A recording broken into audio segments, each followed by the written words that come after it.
Cubs fans, tonight is the night that you have all been waiting for. Tonight, the Chicago Cubs will hit the field for their first World Series game in 71 years against the Cleveland Indians. On Monday, the Chicago Cubs were in Cleveland for their workout in preparation for the 2016 World Series, one that could go down in history. Last weekend, the Cubs' win marked their first National League pennant since 1945. The Cubs have not won the World Series in 108 years. As for the Indians, their last World Series win came in 1948.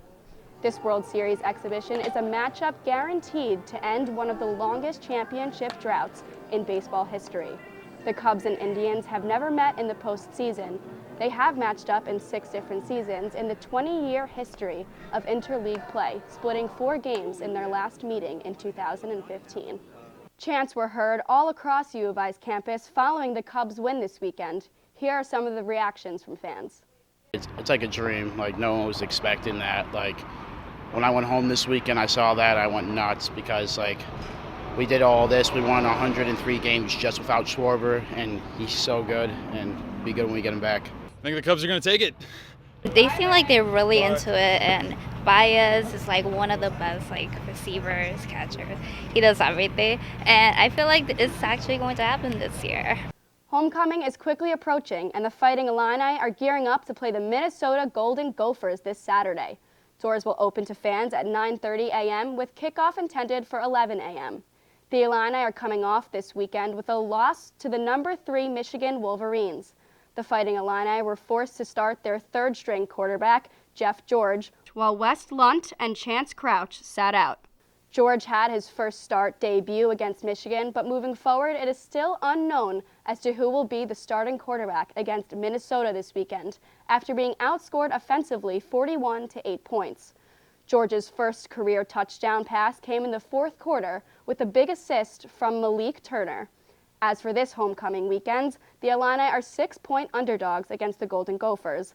Lovie Smith expects for his offensive line to have changes and mentions that it will be another Big Ten challenge. And they play, good football. Defensively they play hard, run around, and that's the first thing you look for. How hard does the team play? They do. They don't do a lot of different things, but what they do well. The Fighting Illini men's basketball team is tuning up for their exhibition game this Sunday against Washington University. The team held an open practice today in preparation for this exhibition game. Tracy Abrams is returning to the courts this season after 2 years of injuries. He was first redshirted in the 2014 season for tearing the ACL in his right knee.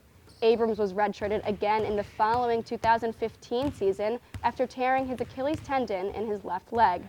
Also to be seen on the court this season is senior Malcolm Hill, who was named 2nd team in the All-Big Ten Conference.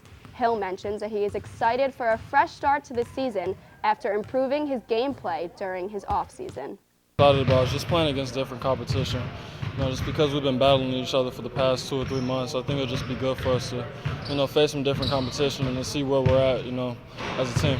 I took out of that in Los Angeles is being able to do the little things better, whether that's defending or playing good without the basketball. I think that's the biggest thing I picked up from that. To close out the season, the Illini girls soccer team will have their final regular season game against the Northwestern Wildcats. The game will be held tomorrow night at 7:30 p.m. in Evanston. The Illini are coming off of a double overtime scoreless draw against the Wisconsin Badgers. The Illini are looking forward to continuing their scoring streak in tomorrow's game, with 8 goals being scored over the last 5 games. That's it for sports. Back to you.